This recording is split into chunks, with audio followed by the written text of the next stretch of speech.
84, 98, 2000, 2018.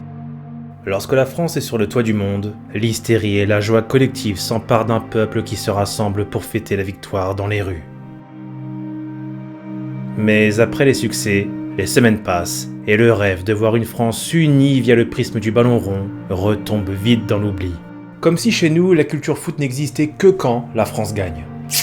Mais quand elle perd, il faut toujours accuser quelqu'un, soit un joueur, soit un groupe de joueurs, soit le monde tout entier du football qui en prend pour son grade, avec parmi eux des journalistes qui se permettent de balancer ce genre de choses à une heure de grande écoute. La Coupe du Monde de football débute demain et l'on va pouvoir regarder des millionnaires courir après un ballon. Alors par la suite, Anne-Sophie Lapix s'est excusée, apparemment c'était de l'humour, Ah bon? Mais ne vous inquiétez pas, quand la France va loin en Coupe du Monde, hop, on enfile le maillot, le foot c'est génial, et une fois qu'on perd, de toute façon ils sont trop payés, Non mais... Alors cet épisode vous dit certainement quelque chose, c'est un remake d'une vieille vidéo que j'avais faite à l'époque du Covid d'ailleurs, à l'époque où la France, avec les Pays-Bas il me semble, avait décidé d'arrêter son championnat, pendant que tous les autres avaient repris, et la France n'avait fait que la finale de la Coupe de la Ligue et de la Coupe de France. D'ailleurs je crois que la finale de la Coupe de France a été décalée d'un jour pour ne pas perturber Fort Boyard. Ça rappelle des souvenirs, et hop! Alors j'aime bien le père Fouras, mais franchement, ça en dit long sur la place du football dans notre pays. Mais cette fois, avec ce remake de cette vidéo, j'avais envie de vous apporter une analyse un peu plus profonde, parce qu'après visionnage de la première vidéo, je me rends compte qu'il y a pas mal de points à éclaircir. Alors est-ce que la France est un vrai pays de football? Et si oui, est-ce que la culture football y est très forte? C'est une belle question. Allez, tentons de répondre à tout ça dans un max de culture foot.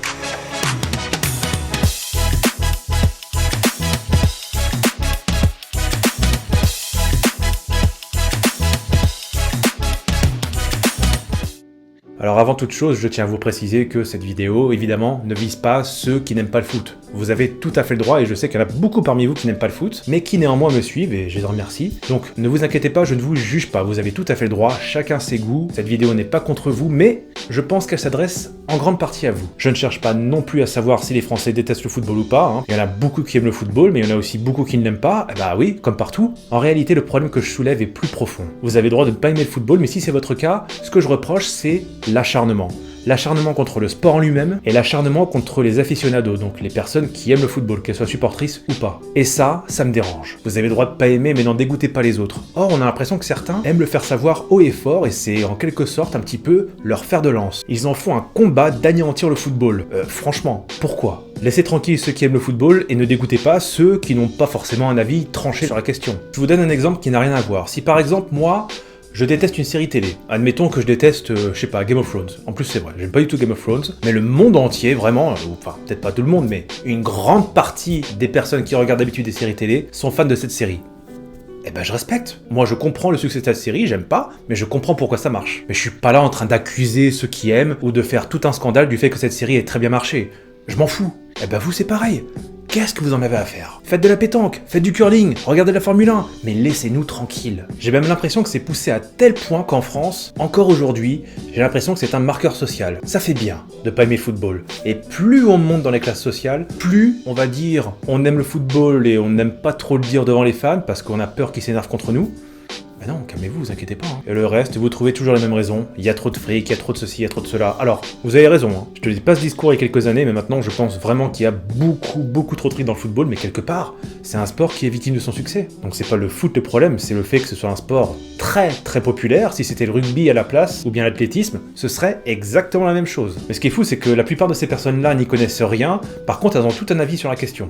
Alors moi, quand je connais pas quelque chose, en général je me tais, Mais non, eux, ils pensent tout savoir, et souvent ils partent dans des raisonnements qui n'ont aucun sens, et juste parce qu'ils ne comprennent pas un phénomène, que ça les dépasse, leur premier réflexe, à défaut d'avoir réfléchi avant, c'est de se croire plus haut que la moyenne et de sortir des préjugés qui sont d'ailleurs à 99% faux. C'est insupportable. Moi je n'ai rien demandé, j'aime le foot, alors je suis pas non plus le genre de gars qui va crier dans un stade, mais j'aime le foot et je me sens pas respecté quand j'entends ça. Et j'ai rien demandé, Le foot n'est pas parfait? Non, je suis d'accord. Le football n'est pas parfait, loin de là. Comme partout, il y a des problèmes, parfois très graves. Et il y a aussi des personnes à l'intérieur du football qui sont exécrables et qu'il faut absolument éradiquer car ils nuisent à l'image de ce sport à la base magnifique. Mais malheureusement, même si ça concerne une minorité, ces personnes font tellement de bruit qu'elles tiennent le football en otage. Et comme tout le monde, j'en suis fatigué. Mais pour en revenir à notre sujet de départ, on va essayer de comprendre pourquoi le football a une mauvaise image en France. Déjà, est-ce que c'est le cas aussi à l'étranger? Est-ce que l'image du football en France, c'est la même qu'à l'étranger? Et ça, pardonnez-moi, je veux pas du tout paraître arrogant, mais honnêtement, on peut pas répondre à cette question si vous n'avez pas passé au moins 6 mois ou 1 an à l'étranger. Mais si vous êtes fan de football, que vous avez été voir des matchs à l'étranger, comme moi, j'ai eu la chance de voir des matchs à l'étranger, l'Espagne, le Portugal, l'Angleterre où j'habite depuis plus de 10 ans maintenant, et je me suis rendu compte qu'en passant un tiers de ma vie à l'étranger et en regardant beaucoup de foot, eh bien rien que sur la mentalité, on est en retard en France sur tellement de choses. Ce qui fait que par rapport à tous nos voisins, notre culture foot est assez basse. Je pense qu'en fait chez nous, on aime le foot, c'est clair, il y a du monde dans les stades, il y a de beaux stades, enfin il y a de beaux stades depuis l'Euro 2016, parce qu'avant ça honnêtement, on a complètement raté la rénovation de nos stades à l'occasion de la Coupe du Monde 98, bon maintenant on a rattrapé le retard, c'est bien, mais je pense que par rapport à nos voisins, la différence principale c'est qu'on n'a pas chez nous cette fibre historique, cette vraie passion, parce que le football c'est pas uniquement quand la France gagne, c'est tous les jours, c'est au quotidien, c'est tous les week-ends. Alors bien sûr je parle pas des grandes villes de football comme Marseille, Lyon, Saint-Etienne, Nantes, Strasbourg, alors j'en ai oublié plein, mais il y a beaucoup de villes de foot en France, mais j'ai l'impression que ce sont des secteurs géographiques très ciblés. C'est pas quelque chose de généralisé comme on peut voir en Italie, en Allemagne, en Angleterre, en Espagne, au Portugal, partout quoi, sauf chez nous. Et là vous allez me dire, mais Max, tu dis n'importe quoi parce que la France c'est quand même une des meilleures nations de l'histoire du football.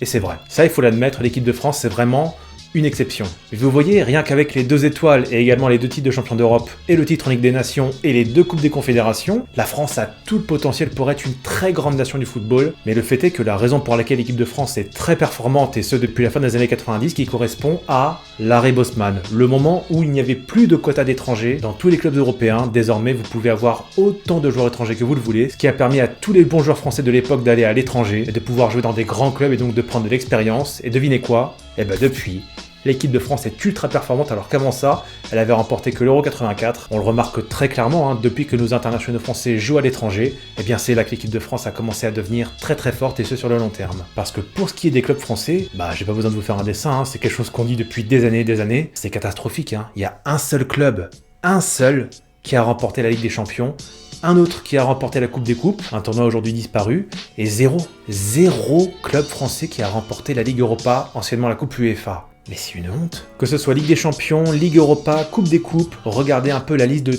tous les pays qui ont remporté plus de Coupes d'Europe que la France. C'est absolument hallucinant, alors que la France est un des pays les plus peuplés d'Europe, et donc avec un réservoir gigantesque. Des pays comme l'Écosse, les Pays-Bas et la Belgique ont remporté plus de Coupes d'Europe que la France, et après on se permet de dire que les Belges ont le seum. Franchement, on ferait mieux de se taire, parce que vraiment, c'est un bilan absolument calamiteux. Alors ce qui est fou, c'est que la France crée des compétitions, que ce soit avec Jules Rimet pour la Coupe du Monde, que ce soit avec le championnat d'Europe des Nations avec Henri Delaunay, que ce soit avec un journaliste de l'équipe qui a créé la Coupe d'Europe des clubs champions. Donc on a quand même une certaine culture foot en France, il y a quand même une certaine histoire. Il y a un pédigré, il y a un passé, donc il y a quelque chose, et notre équipe de France, on en parle encore. Mais on a une nation hyper forte depuis 20 ans, ce qui prouve que nous avons la structure, les formations nécessaires, et je vous parle même pas du vivier de talent qu'on a en équipe de France en ce moment. Donc ne nous faites pas croire que la France est une exception et qu'elle n'y arrive pas parce qu'elle n'a pas tous les moyens. C'est faux. Elle a même bien plus de potentiel que les autres nations qui elles-mêmes nous envient. Et pourtant on est à la traîne. Comment on explique ça? En un mot, l'incompétence. L'incompétence de nos dirigeants qui sont extrêmement arrogants, prétentieux. On a même un président de la Ligue qui veut absolument vendre notre Ligue à plus d'1 milliard, alors clairement on va pas y arriver. Mais je pense qu'avant ça, il faudra peut-être mieux revoir notre manière de bosser parce que le football français est à l'heure actuelle au bord du gouffre financier, et ce depuis des années parce que nos dirigeants sont purement et simplement incapables de diriger un club de football correctement. Et comme cette mentalité est finalement assez individualiste, il n'y a pas de véritable stratégie de faire rayonner le football français en Europe à travers nos clubs, et bien les Ligue 1 s'appauvrissent d'année en année, tous nos meilleurs joueurs partent, et forcément avec un championnat faible, ce n'est pas étonnant que l'affluence moyenne de spectateurs par match de championnat se situe bien en dessous de la moyenne de celle des grands championnats. Comme nos clubs sont ancrés dans l'échec, nos stades sont bien moins grands que ceux de nos voisins. Voilà donc pour ce bilan famélique, je pense qu'il ne faut pas chercher à défendre l'indéfendable, la France est à la rue, complètement. Et quand j'étais petit, il y a un truc qui me choquait entre guillemets, qui m'interpellait, c'est que contrairement à l'étranger, on n'a jamais eu 2 clubs de la même ville durant une même saison dans l'élite française. Alors on a juste eu à un moment donné l'AC Ajaccio et le Gazélec Ajaccio qui ont joué en Ligue 1, mais ils n'étaient pas là en même temps. Alors pourquoi? Eh bien sachez qu'il y a une raison. En France, pendant longtemps, jusqu'au milieu des années 2000, la Fédération française de football interdisait purement et simplement aux villes françaises de plus de 100 000 habitants d'avoir 2 clubs professionnels. Pourquoi ? Eh bien à l'époque, c'était dans les années 60, ça devait permettre aux municipalités de se concentrer uniquement sur un club pro, parce que vous savez en France, c'est une tradition, la plupart des stades appartiennent aux municipalités. Et il y a eu donc cette loi dans les années 60 et 70 qui était censée bien limiter les dépenses publiques, mais à cause de cela, entre autres, à chaque fois qu'on arrivait à avoir 2 clubs de la même ville dans le football professionnel, c'est-à-dire à partir de la Ligue 2, automatiquement la Ligue freinait tout cela. Exemple, on a quand même eu en 99 le Gazélec Ajaccio, qui fut promu en D2, une promotion refusée parce qu'il y avait déjà l'AC Ajaccio qui était là. Et cette loi a donc perduré jusqu'au milieu des années 2000, c'est quand même très tard. Trop tard même, le mal était déjà fait. Car avec cette politique d'un seul club pro par métropole, c'est comme si on empêchait la création d'entreprises, et de laisser libre cours au football de se développer, et de pourquoi pas faire une concurrence à un club dont une partie de la population de la ville en question ne s'identifierait pas. Alors quel est le problème ? Eh bien le problème, c'est que si ça se trouve, on avait des gens qui étaient parfaitement compétents et qui, on sait pas, auraient pu devenir un très grand club. Ce qui fait donc qu'en France, on a volontairement et littéralement empêché le développement structuré du football, et après, on n'a plus que nos yeux pour pleurer. Faut pas s'étonner d'être en retard par rapport à nos voisins. Et puis quelque part, avoir 2 clubs dans la même ville, ça crée une rivalité, ça crée quelque chose, que ce soit à Lisbonne, à Madrid, à Barcelone, à Londres. À Londres, on a 13 ou 14 clubs professionnels, rien qu'à Londres, mais également à Birmingham, à Liverpool, à Manchester comme on l'a dit, mais aussi en Allemagne, à Berlin, en Italie, que ce soit à Milan, à Turin, à Rome, et bien sûr en Turquie, à Istanbul, ou encore en Roumanie, à Bucarest, ou en Russie, à Moscou, bref, absolument partout. Et même au-delà de l'Europe, rien qu'à Buenos Aires, je crois, si je me trompe pas, qu'il y a une vingtaine de clubs professionnels. Donc vous voyez qu'à côté, Londres, c'est des petits joueurs. Et j'ai même pas encore parlé de Rio de Janeiro. Bref, le phénomène de derby existe partout dans le monde, sauf en France, qui est pourtant un pays de football. Mais oui, je le dis, la France est un pays de football, c'est clair, c'est le sport numéro 1. Mais le fait est qu'aujourd'hui, on parle de derby de la Garonne, derby de l'Est, derby de l'Ouest, derby du Nord. C'est pas vraiment des derbys. Et un autre élément maintenant qui, selon moi, n'aide pas à promouvoir le football français de manière saine, c'est la qualité de nos médias en France. Alors je sais ce que vous allez me dire.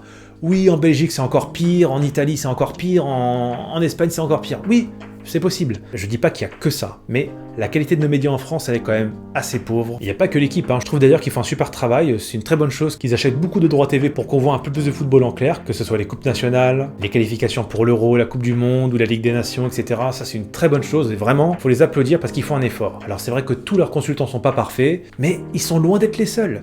RMC, des fois, t'as envie de baisser le son, tellement ça crie, c'est insupportable. Imaginez une personne qui débarque devant ça et qui ne connaît pas le football et qui va en apprendre plus, et elle tombe sur ces gens qui se crient dessus pour du football. Et à force, je vous jure, les personnes qui veulent s'intéresser au football et qui voient ça, elles vont s'en éloigner, parce que la première image qu'elles vont avoir du football ne va pas être bonne. C'est aussi simple que ça. Bon, et puis il y a quand même un élément majeur qui s'est passé uniquement en France, c'est bien sûr Naïsna, la grève de l'entraînement des joueurs en pleine Coupe du Monde. Ça c'est vrai que pour l'image du football dans notre pays, c'était catastrophique. Et dans les années qui ont suivi, pour la première fois depuis très longtemps, le nombre de licenciés au foot parmi les enfants a baissé. Les parents ayant peur que leur progéniture finisse caïd, comme disait la ministre. Je ne peux que constater comme vous le désastre, avec une équipe de France où des caïds immatures commandent à des gamins apeurés. Et au-delà de ça, j'ai l'impression qu'en France, il n'y a pas beaucoup de fans de football. En tout cas, quand j'étais au travail, au tout début, parce que j'ai pas passé beaucoup de temps en France sur le plan professionnel, j'ai fait beaucoup de stages, et honnêtement, c'était dur de parler football avec les collègues. Il y en a beaucoup qui disaient ouais, je regarde vite fait, je regarde de loin, mais tu peux pas vraiment avoir de conversation avec un vrai fan. En Angleterre, alors moi j'y suis depuis plus de 10 ans, alors là c'est le jour et la nuit. Parce qu'en France aussi, il faut savoir, il y en a qui disent oui j'adore le football, mais il suffit de creuser un petit peu, tu te rends compte qu'en fait les personnes ne connaissent pas. Tandis qu'ici, t'interroges même les filles, alors elles te disent très franchement, voilà, moi j'y connais rien au football, mais par contre, quand tu creuses un petit peu la conversation avec elles, elles savent quand même qu'il y a des joueurs comme Hugminson qui joue à Tottenham, qu'il y a un attaquant paraguayen qui s'appelle Almiron à Newcastle, qu'Arsenal est un club historiquement français avec Arsène Wenger, elles connaissent toutes ces personnes-là. Et elles me parlent même de leur club de cœur, parce que tous les Anglais ont un club de cœur et c'est pas forcément un club de l'élite. Il y a par exemple ma boss qui m'a raconté un jour, moi, mon club de cœur, c'est Tottenham, mais mon père et mon grand-père ont toujours supporté Peterborough. Alors là, tu te dis waouh. Alors après les Anglais, c'est un petit peu l'autre sens. Tout ce qui est en dehors de la Première Ligue, ils connaissent pas. Ils pensent qu'il y a que l'Angleterre qui compte. Mais ne pensez pas qu'en Angleterre, on aime uniquement les clubs de Première Ligue. Non, non. Combien de fans de Bristol City, de St Helens, de Dagenham, d'Exeter, de Penzance, enfin bon, tous les clubs auxquels vous pouvez penser dans les 3e, 4e ou 5e divisions, Il y a une vraie passion. Mon voisin par exemple, qui est fan de Luton, et bien avant la montée, là je peux vous dire que depuis qu'ils sont montés en première ligue, le gars il est aux anges. Il me dit dès le départ, Max, je suis sûr et certain on va se faire reléguer, mais j'en ai rien à foutre, ça va être fun. Vous voyez, ils y vont pas forcément pour voir des résultats, ils y vont juste pour s'amuser. Mais c'est ça le football. Ça devrait toujours être ça, du divertissement. Les gens n'attendent pas forcément de spectacle, et d'ailleurs, même quand vous allez en Angleterre voir du Championship, moi je vais voir de temps en temps des matchs à Watford parce que c'est pas loin de chez moi, et franchement, ils n'ont rien à envier à des championnats comme la Ligue 1. Franchement, l'Angleterre au niveau culture foot, c'est même pas comparable à la France, même au reste du monde, c'est une autre planète. Après, je vous parle même pas de l'Argentine, de l'Uruguay, du Brésil, alors là... C'est encore plus, je pense, alors je peux pas dire parce que j'ai jamais vécu là-bas, j'ai jamais été là-bas, mais on sent vraiment qu'il y a une énorme passion dans ces pays-là. Mais bon, pour vous parler de ce que je connais en l'occurrence de l'Angleterre, il y a un truc qui m'avait interpellé aussi lorsque j'étais arrivé ici, c'est que tous les buts, quand je dis les buts, c'est pas uniquement les buts, c'est les résumés en long format, sont montrés sur la BBC, qui est l'équivalent de TF1, dans la mythique émission présentée par Gary Lineker, Match of the Day, et tout cela en clair. C'est pas sur une chaîne cryptée, c'est en clair. C'est pour ça que toute personne qui connaît pas forcément le football, il suffit de zapper sur la BBC le samedi soir, parce que c'est le samedi soir et aussi le dimanche soir pour les matchs du dimanche. Ça, c'est vraiment une formidable manière de vendre la première ligue. De toute manière, ce championnat est très bien vendu, que ce soit dans la manière dont c'est commenté. En France, on a l'impression qu'il faut absolument pas qu'il y ait de silence. En Angleterre, les grands silences pendant les matchs, c'est normal, parce que le spectacle, ça ne doit pas être les commentateurs, ça doit être ce qui se passe là, sur le rectangle vert. Tout en sachant qu'en plus, la Première Ligue est un championnat extrêmement spectaculaire. C'est peut-être pas le meilleur du monde, mais selon moi, ça reste quand même le plus spectaculaire. Donc voilà, comme vous le voyez en France, on a pas mal de retard. Alors c'est pas grave, ça reste un sujet léger, comme je l'ai dit, ce n'est que du foot, mais sachez que, selon moi, pour conclure cette vidéo, oui, la France est un grand pays de football, on a un palmarès sur la scène internationale, mais je pense qu'en termes de culture foot, la France est assez en retard, je trouve, par rapport à ses voisins. Bon, écoutez, peut-être qu'on se dit qu'en France, on est davantage concentré sur d'autres sports. Ah ouais, donc ça voudrait dire que la France est excellente aux Jeux Olympiques ? Non, aux Jeux Olympiques d'hiver, alors que pourtant on a beaucoup de massifs montagneux en France, on a tout ce qu'il faut justement pour avoir des médaillés grâce aux infrastructures qui sont chez nous. Or, le vivier Russie et États-Unis, la France est quand même assez loin derrière l'Allemagne, par exemple. Et même aux Jeux Olympiques d'été, la France, qui est censée être un pays de sport, elle est quand même très rarement, voire jamais, dans les 4, 5, 6 meilleures nations du monde.